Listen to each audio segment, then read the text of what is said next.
Hey, everybody. Welcome to the Nurse Mark and the Green Nurse podcast, where we bring you hope and inspiration for growth and healing.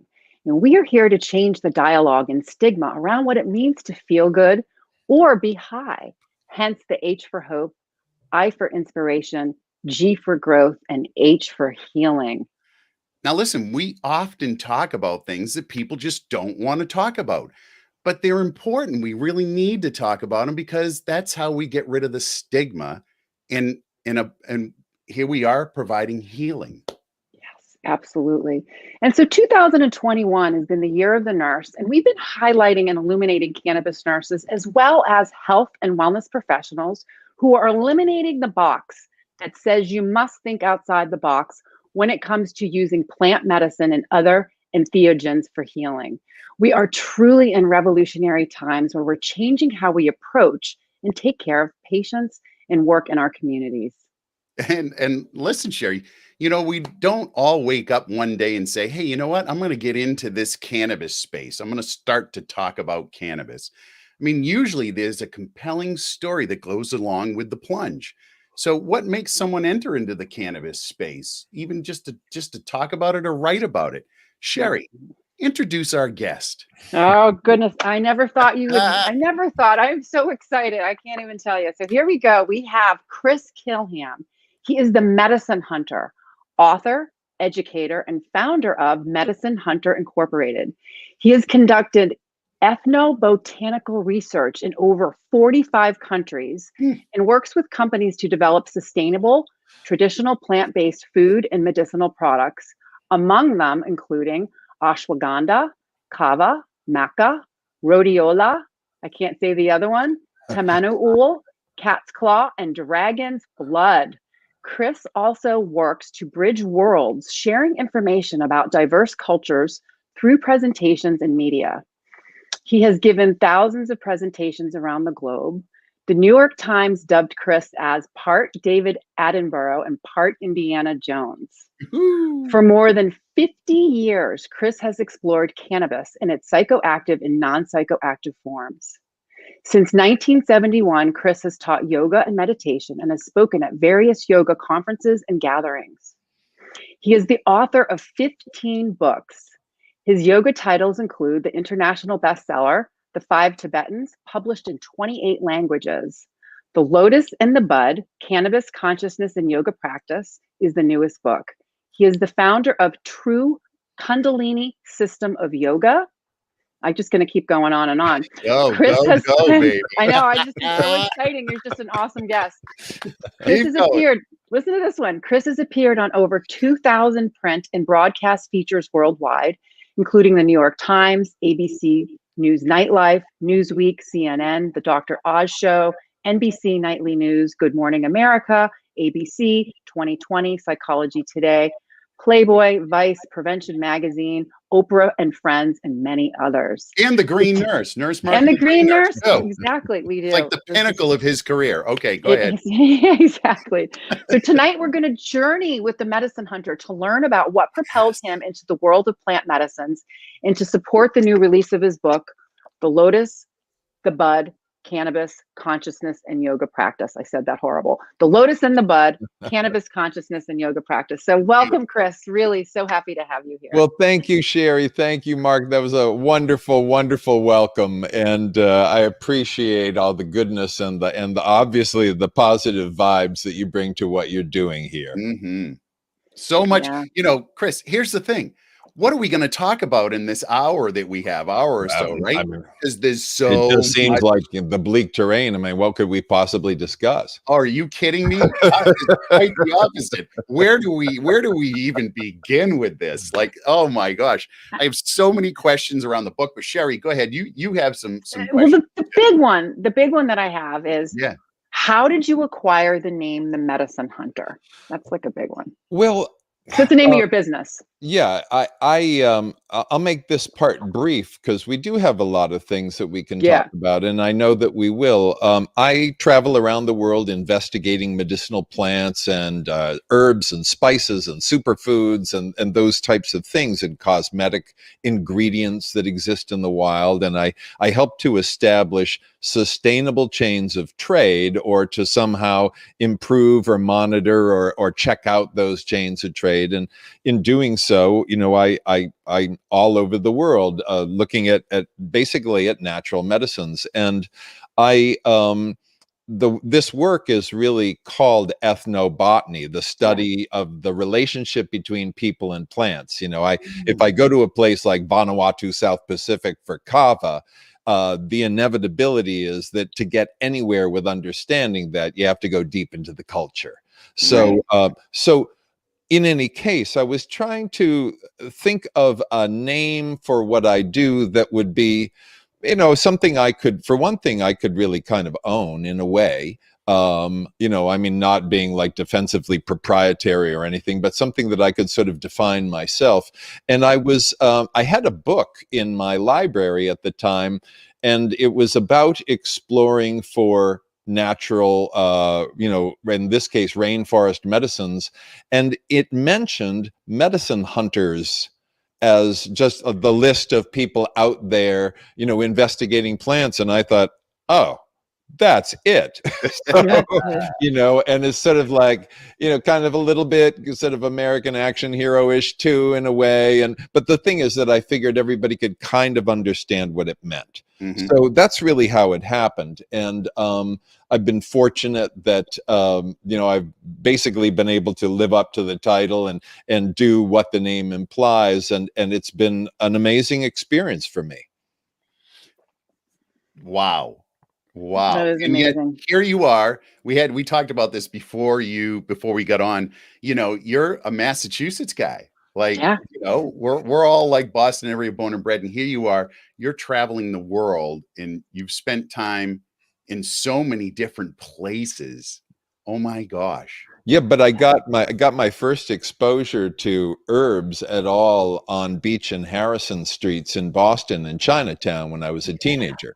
I used to go in there and look at these really weird things in these stores, these packages, smell stuff, and anyway, and I would also then go to the porno theater on Tremont Street that during the day had kung fu movies. Yeah. During the day. And, guys are in there spitting on the floor and eating spicy food and smoking. And I thought, man, this is like the best thing in the world. So my botanical roots, such as they are, came, in fact, initially from the heart of Boston.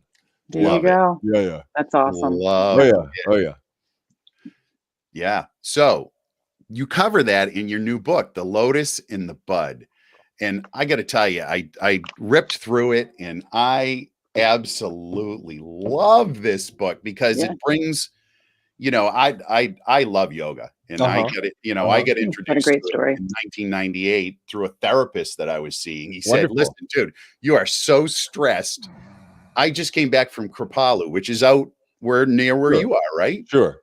And he said, Mark, I just came back and it was magical. You need to go. And so I went for a week, Chris, and I came back and immediately I had to become enrolled in yoga teacher training. And I had to dip myself into that world. So reading your book, you cover a lot of topics in there. Yeah. A lot of stuff. Well, from yoga to cannabis. Well, and part of my, everybody exists in some sort of ecological niche in whatever activities they pursue. And in my case, I like to give as much information as possible. There are a lot of people now talking very openly and intelligently about the integration of yoga and cannabis and how that goes back way into antiquity. And I really wanted to bring together as much substantive knowledge on yoga and on cannabis, and then on actually what it means, body, mind, spirit wise for the fusion of the two, and hope that it remains somewhat of a foundation book for this particular dimension of practice. Yeah. And Sherry, you see that a lot, right? I mean, yoga, there's a lot of talk of yoga and cannabis combined. Oh, absolutely. Well, they even have, supported that yoga does support and nourish the endocannabinoid system by the mere fact that you're doing a lot of different things: mindfulness, breath work, meditation, and movement, all at the exact same time. Right. And for a lot of patients, including myself, when patients are overcoming chronic debilitating illnesses, we encourage yoga because it's so gentle and it incorporates the mind, body, and the spirit.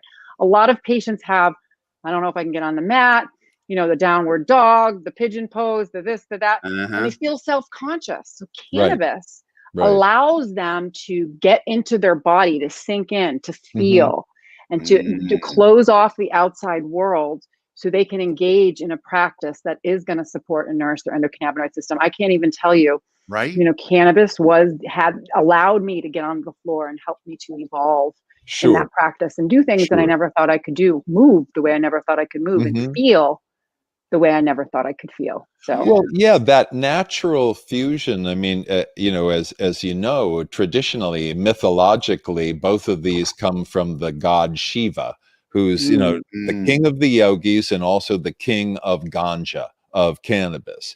And Shiva, at least ostensibly gave both to humanity so that we could be immersed in bliss and joy and wisdom and, just like lead happy, harmonious lives. And so even going, anytime you have plants that have serious creation myths, it means that they're not only important to the culture, but they also are rare and unusual plants. I mean, if you consider the Mexican creation myth for cacao, from which we derive chocolate, it was an essential ingredient that enabled God to make human beings after trying and failing repeatedly with all kinds of materials.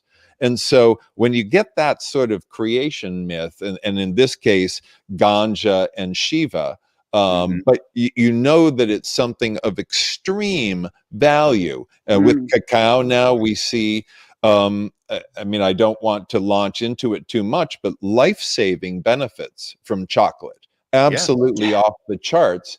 And with cannabis, we recognize one of the most broadly beneficial, profoundly impactful, immediate medicines on earth. Yes. So it's the creation myth bears out in the breadth and the depth and the remarkable nature of the attributes and the benefits that it imparts.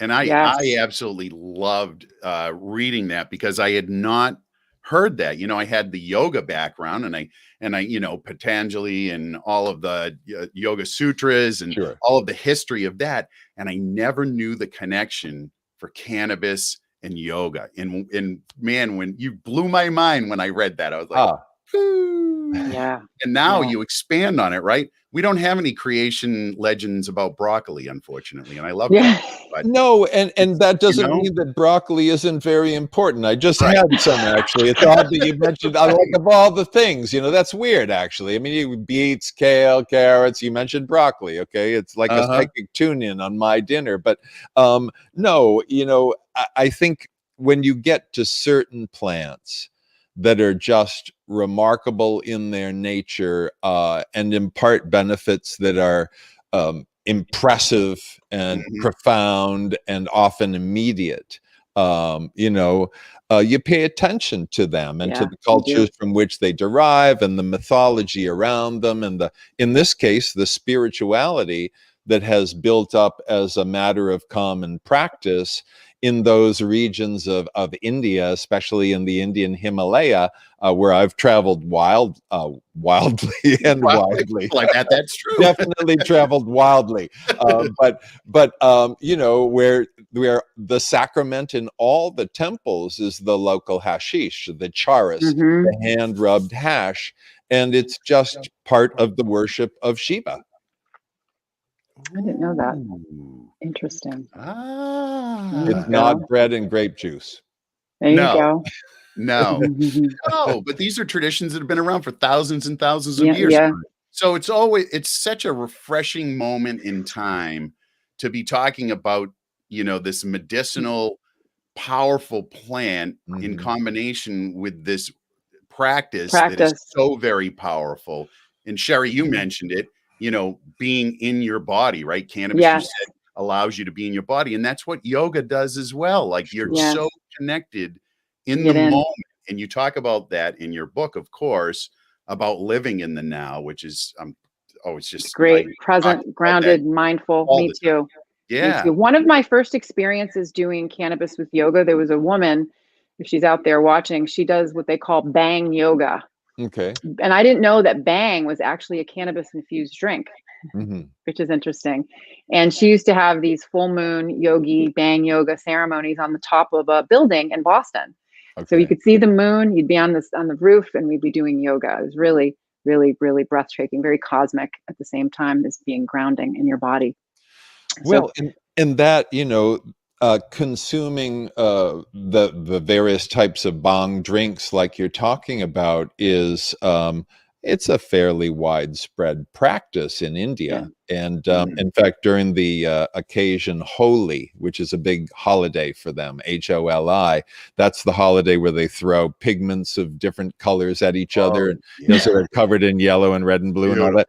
But the entire country goes wild for a day on lassis, yogurt drinks made with bong. So, I mean, everybody, men, women, children, young, old, doctors, lawyers, cops, judges, everybody, they drink these shakes for this one day only, and people get really, really super loaded and they have a great time. So, it's, I mean, would that were how we did 4th of July? Wouldn't that be interesting? Oh, Yeah. we can hope. It's coming. It's coming. Yeah. So it's interesting we talk about these euphoria. Mark and I just did a show earlier today on euphoria and what is the matter with feeling good, and how, you would even mentioned earlier, Chris, about having these mystical experiences. Right. Well, yeah, that is I mean, let me define that a little bit, because not everybody necessarily is completely tuned into that. But basically, the classic mystical experience is when, it may happen with psychedelics. It may happen in an extremely reverential, religious setting. It could happen as a result of rituals that so blow your mind that for a time, all time is suspended. But basically, the idea is that you lose your sense of self and just experience the complete oneness and inseparability of all things. And it's an ecstatic, joyful, profound experience. And people like Thomas Aquinas back in history talked about it, and the yogis talk about it, and the Sufi mystics talk about it, and, ecstaticants of all different traditions talk about it. And here's what we know. If you look at the psychedelics, I want to pick two things very briefly: LSD and psilocybin. There was an LSD study done, I don't know, 80s, maybe 90s, on alcoholism. Alcoholics were treated with LSD. The ones that had the best success, that did not go back to drinking, were the ones that had full-on mystical experiences. That ego-shattering, self-dissolving, revelatory, all is one, all is connected, love is the only thing that matters, there are no boundaries, there is no I, there is no you. And that was the key success factor. Switch to the Johns Hopkins University Medical Center studies, stage 4 cancer patients. They're going to die. It's not like, maybe we'll try this and hopefully that. No, they're going to die. They know this. They're facing death with fear and stress and anxiety. They're given psilocybin. Almost every one of them has either the single most profound and valuable spiritual experience of their entire life, or one of the top two, okay? Mhm. They all have that. And the ones who have the full flat-on mystical experience, the ego dissolving oceanic boundlessness of the oneness of all and the everything, lose their fear of dying. Oh, you're Mhm. right. So Yes. here's the thing. Uh-huh. The closer, you know, I'm not talking about doing this before you go drive to the grocery store, okay? But the closer we can cue in certain circumstances Mhm. to that experience, whether it happens by dint of intensive meditation alone, for Mhm. example, in which you're just like so completely hyper amplified and all of your everything is just on high alert, that you break on through to the other side and have that ego dissolving experience. Or if it happens with psychedelics, and I include cannabis in Mhm. large oral doses among the psychedelics, it is the case that what we're staring at here is the sober fact that the mystic experience, mystic healing, is the most profound, most integrative body, mind, spirit healing that we know of and that has probably ever existed. So Totally agree. agree. Oh So, my gosh. I know. So let's do it in unison, Sherry. We agree. We agree. The coolest thing I've Oh probably my ever gosh. experienced on a shamanic journey was having pure consciousness without a body. mhm, Okay. mhm, Mhm. To experience being completely 100% feeling intact, but having no body whatsoever hmm, hmm, was Mm. so humbling. It was like, uh-huh, wow, am I dead? Is this what it feels Yeah. like to be dead? I was If like, yeah, oh, if you're wow, out this there and isn't you have that not scary. had that, if you have right. not had that experience, I mean, I just got a chill when you talked about that, the intensity of the feeling of being one with everything. Right, right. When your ego is dispersed and gone and you are connected, it is an overwhelming sense of joy. At least for me, it's just a joy of knowing that I'm just one. Well, you know, I think I did say in the book, a Hawaiian elder that I saw speak said something that I never forgot because it was just so startling and simple. He said, "True healing puts into order the body, the mind, and the spirit with the Mhm. past, the present, and the future." Are we getting an echo? No, you're good. Okay, okay. All right. And so basically, when you think of that, true healing puts into order the body, mind, and spirit with the past, the present, and the future. That Mhm. leaves out nothing, nothing at all. So cycling back to what you were talking about, Sherry, there is a stigma about getting high or feeling high. Mhm. And the fact of the matter is that, you know, within great parameters, it's a healing and wellness enhancing experience. I And agree. that's something that, you know, if we're stuck in a kind of a draconian Calvinist, you know, punitive, suffer now, you know, maybe you'll do well in heaven later kind of culture, we're always going to feel as, oh, geez, you know, I feel better when I'm high. You know, there's something Yeah, terribly wrong with me. I'm morally corrupt. you're just programmed, Chris. You're just programmed. Well, I'm gonna step in on that because a lot of patients too, when they start using plant medicine, Mhm. they almost feel guilty for feeling good. They're Yeah. like, oh, what are they gonna think? Oh my God, I feel good. Oh my God, or I'm using this plant. I've Mhm. replaced all my pharmaceuticals, but I'm using this plant multiple different ways. Is that bad? Well, it's only bad if you make it bad, right? So it's truly about changing perception. Yeah. And Yeah. what is a true miracle? A miracle is a change of perception, that aha moment when it just makes sense. Oh, oh. Right, right. Right. And So and these yeah, go plants ahead, are Sarah. helpful. Quick other question too. Yeah, So go would ahead. you say that cannabis is the master plant? So because you're a medicine hunter, you've studied all these plants, you've explored the world, you've written all this book. What would you say is the master plant of all of them? Well, I don't think there is a One, master plant of all right? of them. I don't, you know, I think that very often we tend to think somewhat hierarchically about all kinds of categories of things. And Yeah. actually, I think that the plant world is much more integrative and egalitarian than that. I mean, unquestionably, certain plants will overtake others. You see what kudzu is basically eating Georgia alive, you know. But in general, I think that there are a great many master plants out there. Certainly the plants that comprise ayahuasca and peyote without question, and tobacco for that matter, and coca.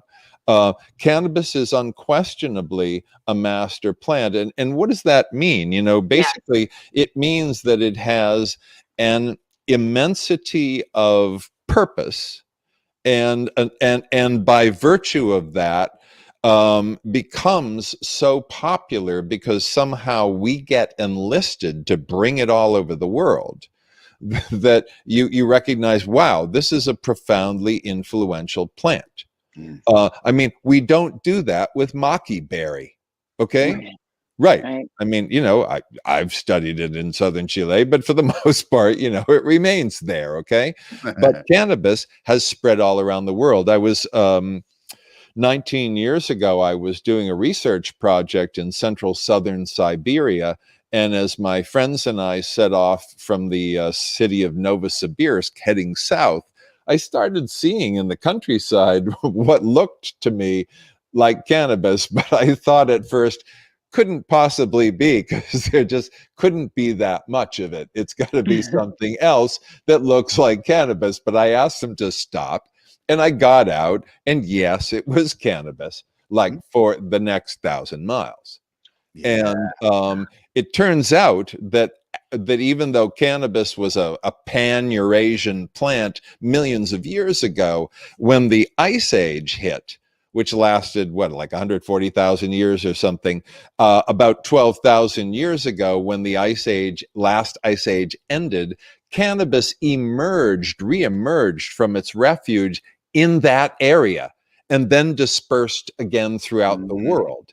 And so, you know, carried by people all over the place. Right. And so I wound up in the cannabis breadbasket of the world. And yes, of course, as a serious researcher, I had to find out whether or not it was psychoactive. Yes, it was. Had a hilarious experience in a really small Russian grocery store. I don't speak Russian. I was by myself. I don't know the money. I walk in, I go to the cashier, and I go,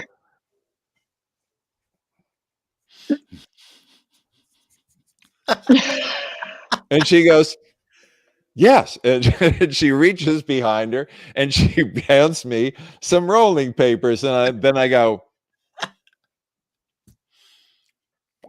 and she goes, yes. And she reaches and gets the matches. And then I held out a handful of coins and went, I don't know, I don't know, rob me blind, whatever. I'm good for it, And she picked out the coins. And anyway, so the point is that cannabis has been carried all over the world. It's profoundly influential. It calls people to it. It, like any other thing, it can be abused, but it imparts so many benefits to people, in terms of mind and mood, and the often relaxing effects. A lot of people can't sleep without cannabis. It goes on and on. And what I do think is that as it relates to yoga practice, even though it's wonderful to have the two together, and I do very often, I also believe that if you want to really rock solid yoga practice, you also make sure that you develop it without cannabis as well, unless it's just purely a discomfort thing, that you're in pain so much that you can't practice without it. Then But I think having your yoga chops on your own is critical. Yeah. Well, the other thing I really liked about the book is that there are pictures. I'm a very visual person, so this is really great. You put pictures in there, and it's helpful. Yeah. Oh, yeah. Visual's always good. Well, there's a wonderful yoga photographer named Jeff Skyrick. and he he's shot me a couple of times, and he did the photos for that book. And I love working with him because he gets it. He's just got the right sensitivity for what works, and he also spots things that other people would miss. So he's like, your toe's kind of sticking out there. And I'm like, hey, wait a minute, I'm a perfect yogi and you're a photographer here. What are you talking about? He was always right. So, anyway, it was a real pleasure to do the photos with him. Beautiful. That's fun. So when in part of the book, you really outlined the chakras. Like you gave a list of each one of the chakras, and you had some attributes associated with it. I really loved the way that you described, all of the different chakras, the 7 chakras. And it was great. Talk about that, would you? Well, yeah, and the reason why too, because it's going to lead to my next question. So I'm really excited. Yeah, because I think it's important, because we are always talking, as nurses, the biopsychosocial spiritual aspects of healing, energy systems, life force, chi, prana. So we're trying to introduce that to people. So I think you outlined it really good in the book. So I want to give you the opportunity to share that. If you can, okay. I mean, here's my quickest possible wrap on that is that, we have physical flesh, we have organs, we've got glands, we've got all kinds of stuff going on. We're full of stuff, right? And we're full of nerves, and we have bundles of nerves. And as you know, those bundles are called plexuses, and they're kind of central hubs of neurological activity for different areas of the body, and they align with the spine.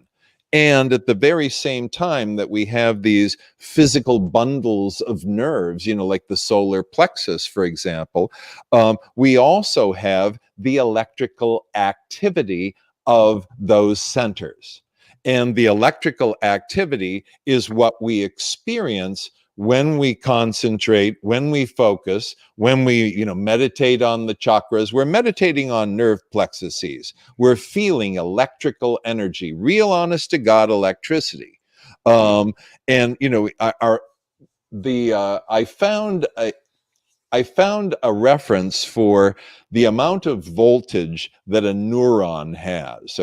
Okay, supposedly 0.07 volts. Now, we have in the brain 100 billion neurons, approximately. They like these neat numbers. We don't know, but let's say a lot of neurons. Okay, like loads of zeros. And if you add up all that electricity, if you just do the math, you get to millions of volts of energy. And if you consider the entire rest of the body, then it's bewildering. I mean, why can't we just stick a light bulb in our mouths and light up a room? It almost makes no sense. But in any case, the chakras are those energetic centers, those concentrations of energy that in this case reside at these nerve plexuses.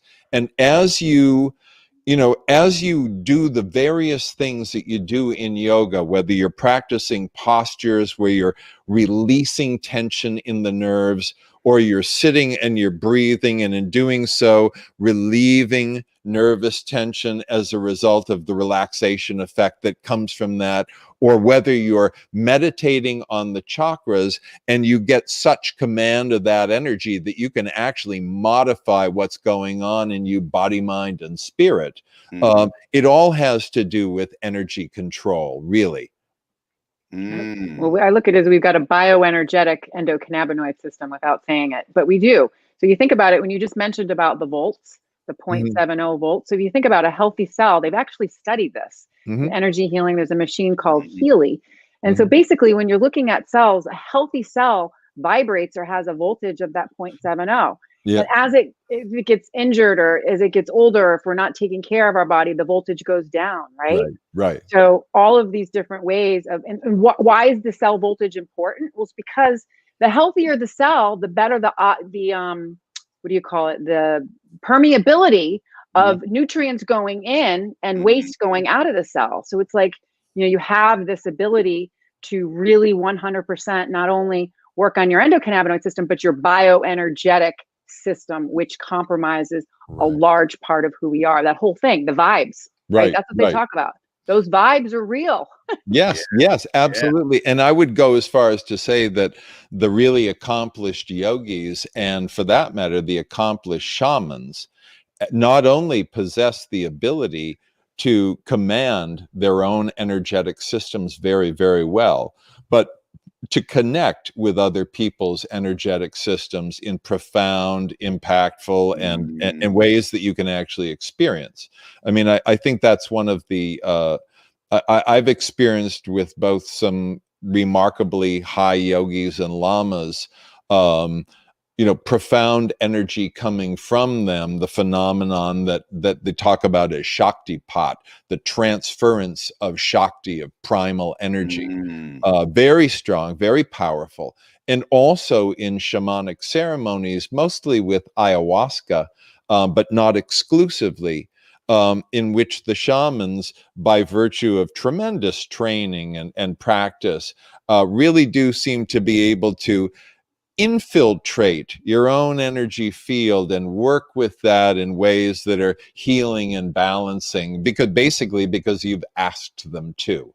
Mm. So fulfilling that request, that healing request. So I think we have a long way to go to fully understand the human energy system, but so many people are doing such good work. I know we're on the right path. Oh, it's just breaking wide open. It It is. is. It is. It's just an exciting time to be alive. It So, is. with the chakras, how does Yes. that So my tie into Kundalini?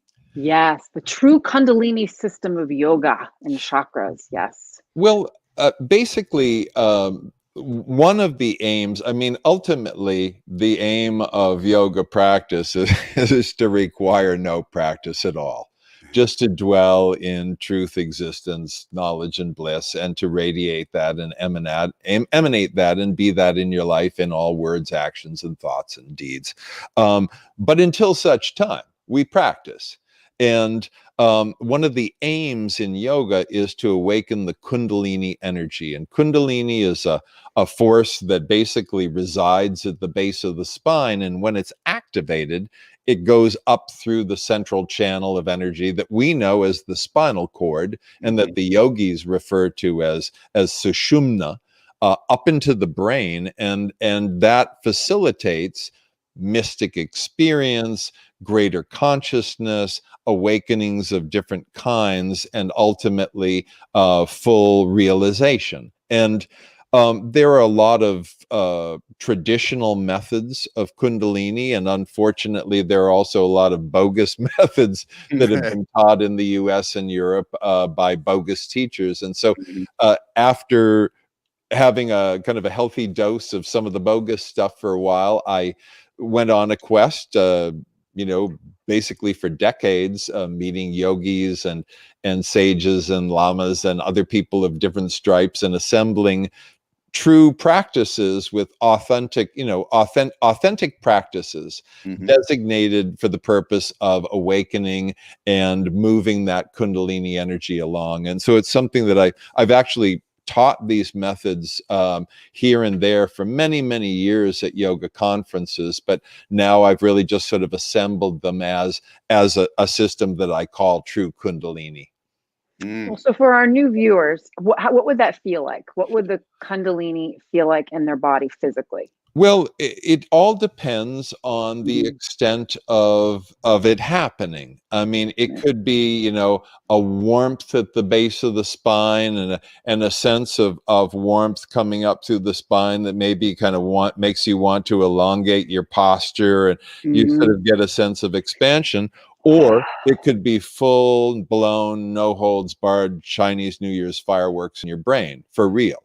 Um, you know, I have had Kundalini experiences that were uh, as every bit as extreme as the most extreme psychedelic experiences I've ever had with anything, and even a little bit more so in a couple of instances. So they can be completely overwhelming and all-consuming, and they leave a lasting impression. And if you I mean, if it just were to happen to you spontaneously, it could absolutely freak you out beyond if you didn't know what was going on. Yeah. It'd sort of be like being dosed and not knowing. Right. But if you're prepared for it, especially with practice, so that your nervous system is strong and you have some sense of working with your energy, then as these greater Kundalini experiences occur, a stronger, more profound flow of energy up the spine, sometimes very much like an intense electrical charge that actually lights up the brain. It fires up the brain so that your brain is actually filled with light.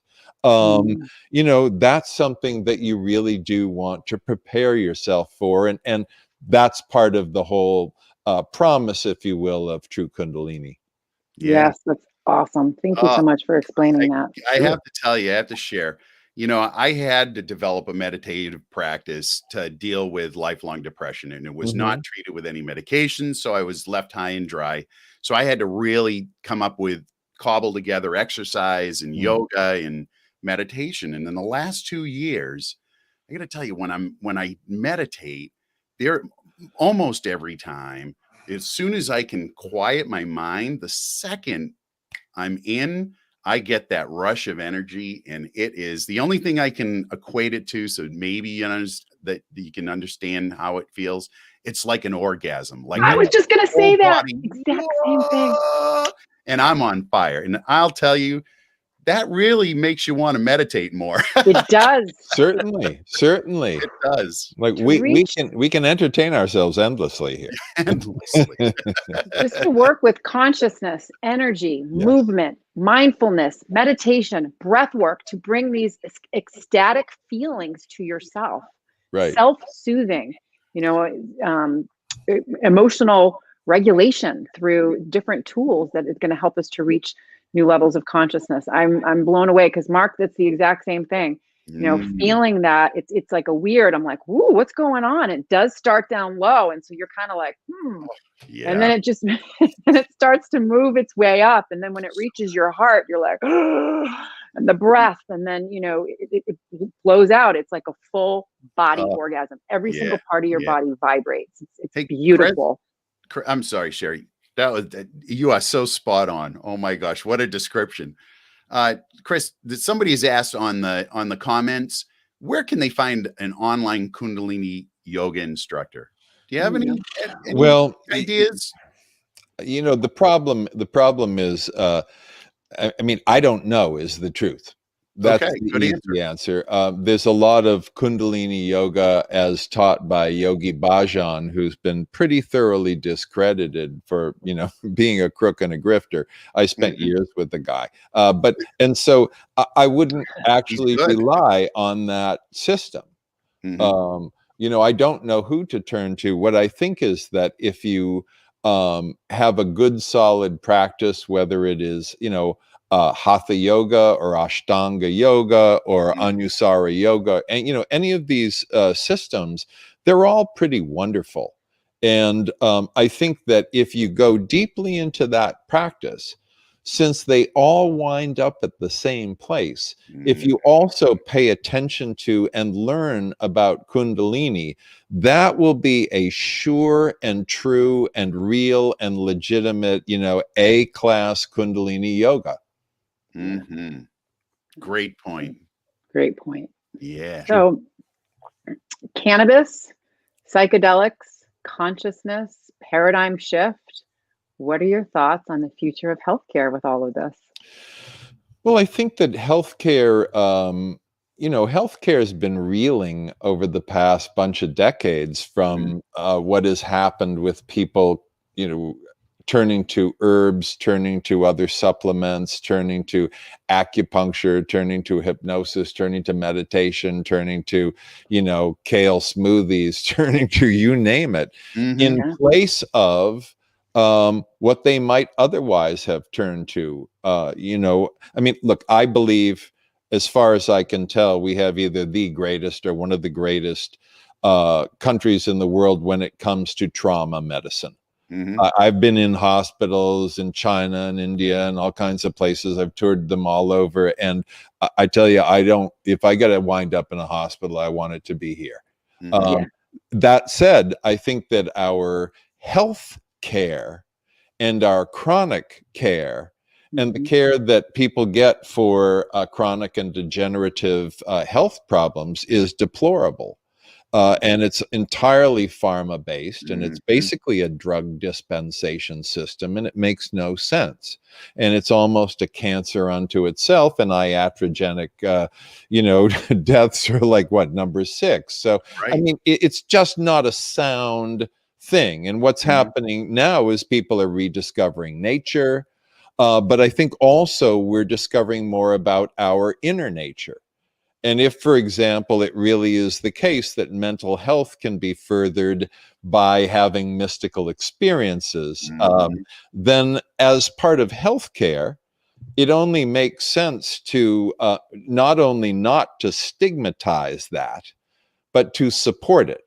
Now, Mhm. whether that means that people should ideally be, let's say, utilizing psychedelics in therapeutic settings, with HEPA filtered air and eye shades on soft furniture, holding the therapist's hand while there's, white noise in the background, I don't think so. I Mhm. really don't. I mean, it's very clear and apparent to give that whole scene its totally appropriate due Mhm. that many people have needs that are well served and maybe best served in that kind of a therapeutic milieu. But given that the greatest majority of human beings who've utilized psychedelics and who continue to do so do it outside of any kind of scheme like that, Mhm. and almost uniformly, with absolute exceptions, have positive transformative experiences. What I think is that part of the challenge that healthcare has going forward is letting go of the idea that the healthcare system has a right to own everything that has to do with people's health, because it doesn't. Mhm.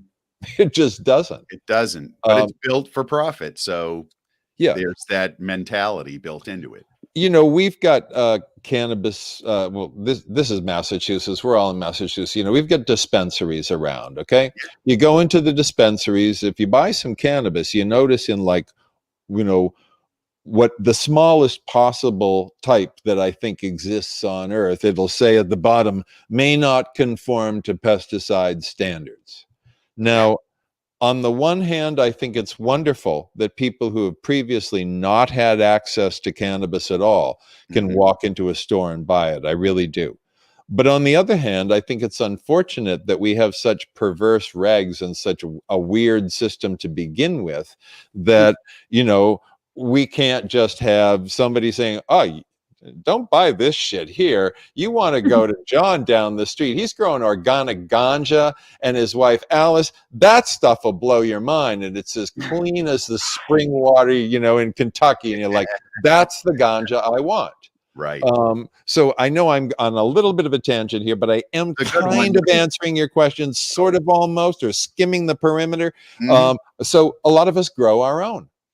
Right. In my We're neighborhood, I mean, everybody's got a grow thing in their yard in my neighborhood. And Mhm. Yep. so we've just completely said, okay, whatever's going on with the cannabis economy and people generating CBD and THC by yeast fermentation and, pharmaceutical laboratories that don't Right. even require cannabis plants and all that weirdness, whatever's going on, no, grow your own, know your own, Yes. put a spiritual vibe into it, have a transformative experience growing it to maturity, all of that. It's all also, we cannot be healed, truly healed, until we also heal our connection with all the rest of nature. Mm. And, I know, there are patents that have been handed out for pharmaceutical crystalline psilocybin. I don't give a damn about that. We've had it before. We had it with psilocybin in the 50s when Sandoz made it after Dr. Albert Hoffman synthesized it. Mhm. But magic mushrooms come from hundreds of millions of years of evolution and mycelial intelligence, and contain anthocyanins and a jillion different antioxidant, Can't anti-inflammatory deconstruct all that. compounds and agents that totally support the psilocybin and the psilocin and the transformative process in the body and the mind and the spirit. Why would you want the chemical? Exactly. Why would you want that? You can't Highly- deconstruct all of that. Yeah, Yeah. you know, go trip Make it in on the the lab. beach. Go trip on the beach. Yes. You know, You want to have a seriously. good day. Or in the woods, or on your Nature. porch. You know, I mean, hopefully your porch overlooking the woods, not overlooking traffic. But Yeah. you know, our part of what is happening is people are figuring out on their own ways to take care of themselves, you know, that don't necessarily involve going to a healthcare practitioner, because they got disappointed, or because somebody said, yeah, you know, you can keep going to so-and-so for the blah, blah, blah you got, but I tried this and it worked. And then they try it and it works. And then they tell 14 other people. And then all of a sudden, people aren't necessarily going to a doctor or a therapist for that thing because they figured out to take this supplement, Right. or whatever, to do this squat, or to, you know, pour water up their nose every morning, or whatever it is. Yes. And neti pot. That's what I find so fascinating too, is that cannabis has allowed so many different patients. It's opened up their eyes to other healing modalities, other progressive healing modalities that they may not have been open to experiencing. And that includes, all of those different spiritual practices. You know, they come to us and they're desperate. And so they use cannabis, they get a little relief, and then they're like, what else does she got? Right. And that's when we can start to you know, and we've been denying forever that cannabis is a gateway drug. Of course it's a gateway drug. For me, it was, you know, as soon as my friends and I started smoking cannabis, it was like, we should be eating like macrobiotic food, right? Yeah, right. Who's going to learn to cook brown rice? I'll learn to cook brown rice. Okay. What else do we need to know? Well, maybe we should start practicing yoga. It really went like that. I know. Herbs, the yoga, the meditation initiations, the herbal teas, the, you know, like wearing, you know, natural fibers, the, you know, why don't we start growing some vegetables? So gateway drug, big time, just not what the gray suits are talking about. Exactly. Good point. Really good point. So the future of healthcare is patient empowerment, and it's starting in our communities, truly. And then I think we're going to reach a massive shift, or a paradigm shift, where it's going to have to infiltrate into the traditional system. You know, people are going to demand it. Yes, and there are wonderful people in healthcare. I mean, there are kind, thoughtful, intelligent, you know, nurses and doctors all over the world that, you know, diligently caring for people in kind and real ways. I mean, ways that you want. You know, I would never wish to suggest otherwise. But I also think that a lot of our model is corrupt and broken. And you know, right now we're kind of in the being shaken and stirred process. And as psychedelics have been thrown into the mix as therapeutic agents, which is a repeat of the 1950s, when hundreds and hundreds of clinical trials were going on with psychedelics for everything you can think of, you know, that will obviously wind up being part of the whole healthcare system in some way, you know, as more psychedelic assisted therapists come online. But I want to caution about that. I spoke recently to a group of people in Colorado, and 5 of them were doing the CIIS, psychedelic assisted therapist training. I said, that's great, you know, and they were very excited about it. And we talked a bit about that. And I said, tell me, what's the requirement in terms of being experienced with psychedelics? And then the teacher had to come in and say, well, you know, because of the law, you actually can't require anybody to have any psychedelic experience. So, you know, and I said, so how much experience do you folks have? And it was a very scant little bit. And what I think is this, that there are skills that therapists naturally possess, rapport building skills, you know, knowing how to be non-intimidating in a situation where a person might be like completely freaked out. I really do think that those are relatable skills in any circumstance, including with somebody on psychedelics. But I would also say this: there are some things that are immersive by nature, and if you don't understand that immersive nature, you can't really be what you should be in that situation. I'm talking about being a swimming instructor. You damn well better know how to Know how swim. to swim. That's right. Otherwise, You should have been in the it's a water by now. life-threatening joke. Mhm. Massage therapist, if you don't know how to give massage, if you don't know how to feel for things in the body, you can't do that. And Mhm. also psychedelic assisted therapist, if you don't know that absolute moment of shrieking terror that a lot of people reach when they have that uh-oh, I'm never going to come back sense, Yeah. because they've accelerated so hard and so fast. Mhm. If you don't understand what that's like, or if you don't understand the disorientation of just peaking so hard and tripping so intensely that, you know, you're in a kind of a fun house world and maybe need a little bit of sensitive, caring guidance, you can't be what you should be to be in that occupation. I agree. So Good that's a point. little bit of a rant, but Yes. No, Thank no, you. but that's good though. It's Absolutely spot on. it is spot on, because Yes. it's just not about following a script. It's about being there, holding space, physically, Yeah. mentally, emotionally, and spiritually, and holding them so they can have that experience. They can have that Right. mystical experience, and being there to make them feel safe while they're doing it. Yes, Mhm. yes.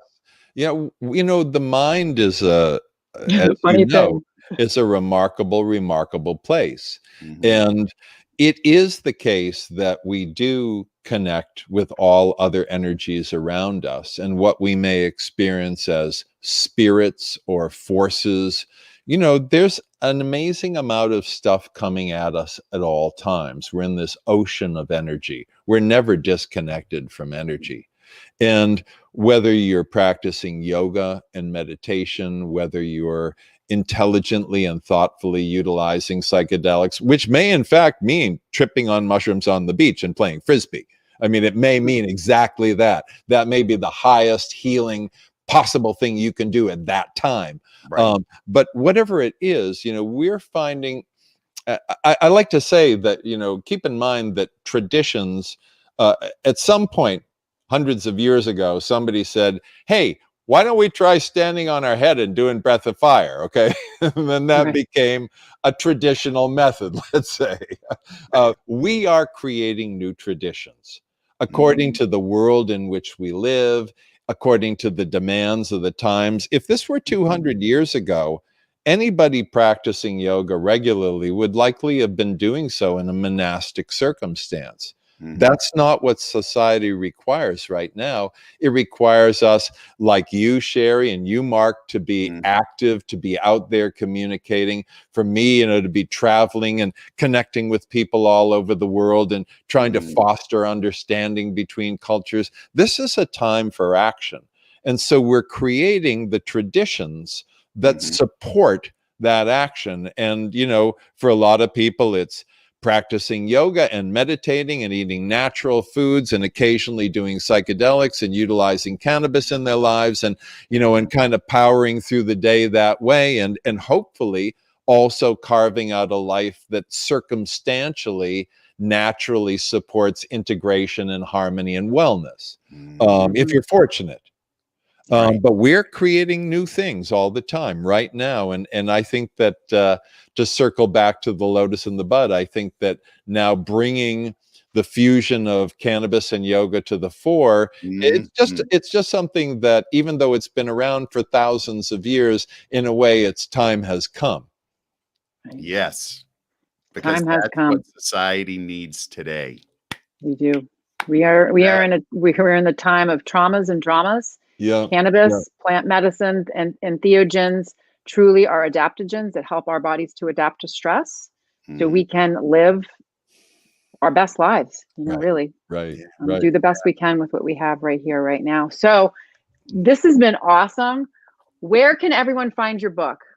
Well, The Lotus and the Bud is, of course, as all books are, is on Amazon.com. You can get it on Barnes and Noble. Oh, The good independent bookstores, I know that a number of them have it because it's gotten a bit of media. So, but I would say, online, it would take only seconds, fortunately. Great. and let me Fine. tell Yeah. you, you Yeah. should get this book. It Thank you. is amazing. It's so jam-packed with so many amazing little tidbits of information that I had no idea on yoga and cannabis and all of this, all of the other things that you have weaved into this book. It's just absolutely amazing, Chris. It's a great Thank read. you, Mark. I I really encourage appreciate everybody to go out and get a copy. Thank you. Absolutely. Mm. Absolutely. And so where can our viewers find you? If they wanted to reach out to you, where can they find you? Well, my website is medicinehunter.com. You can also look up Medicine Hunter on Facebook, or Chris Kilham on LinkedIn, or Medicine Hunter on Instagram. And, I populate social media in different ways and post things about medicinal plants. And, I've spent a lot of time this past year actually posting sober science about COVID-19 and the whole thing to kind of counteract the crazy conspiracy theories out there. Yeah, medicinehunter.com will get you kind of to the hub of things. Great.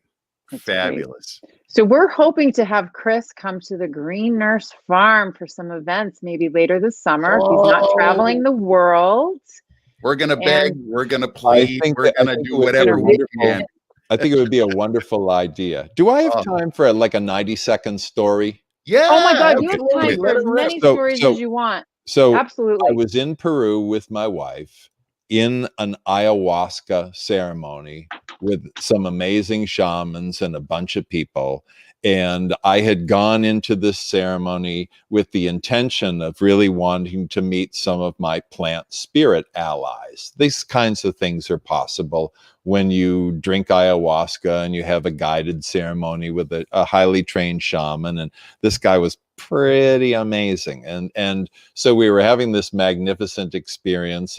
And I was lying on my mat and Zoe was beside me on hers, and we were holding hands, as we sometimes do, as we just merrily trip our entire, souls out into the universe with the sounds of the frogs and the insects and the barking of just the wildlife in the Amazon rainforest all around us, and the sound of water and wind going through the trees, and just the kind of that whole full thing.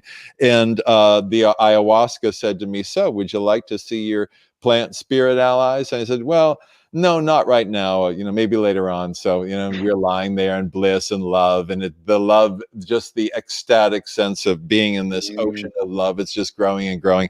And the ayahuasca came to me again a little while later and said, "So, would you like to, see your plant spirit allies now?" I said, No, thanks. I'm good for now. So this happened a couple more times. And I was just experiencing nothing but love, like being in this complete ocean of love. There was nothing else going on. And the ayahuasca came to me a final time and said, "So, would you like to see your plant spirit allies right now?" And I said, "Look, I don't want to go see my plant spirit allies, okay? I'm here completely immersed in love. This is what we're supposed to be going for, isn't it?" And the ayahuasca says, "Good choice." Here you go. Wow. All about the love. All about the All love. about the folks. love. All about Yes. the love. Oh, That's so great. So bless you both for the work you do. Thank you so much for having me on. Please do contact me. We'll do some wild, woolly, crazy, out there, marvelous thing. And don't hang up yet. Yeah, don't hang up. So we're gonna sign off, but I don't want you to hang up yet. Yeah. I'm not going anywhere. I'm just going to drink my tea. We're keeping you, Chris. We're keeping you. We're keeping you. We're gonna chat some more. So this Sherry, has been awesome. So good. Such a great episode of the Nurse Mark and the Green Nurse podcast. Sherry, you want to say something? One other thing, we're going to have his wife Zoe on in 1 month. Whoa! Yes. So I've been in contact with your agents, and they actually reached out to me to get you on our show. And so I said, you know what, I want to get Zoe on as well. So she's going to come on in the next month as well. It's going to be great. Yeah, The she's yin a and real the yang. pistol. You'll have a great time with Zoe. Good. Oh, Excellent. looking forward to Yeah. it. That's great. This has been a great episode. Thanks everybody for stopping by. We had people from Scotland, from Vancouver, Canada. We have people from around the world joining us, Chris, just Tremendous. to hear the great stories and to find out about the lotus and the bud, and of course to see Sherry. And And you, thanks Nurse so Mark. much for joining us. Yeah, thanks so much for joining us, everybody. And Sherry, really, what is it all about? Oh, it is about living your best life and helping others do the same. Yes. Thanks, everybody.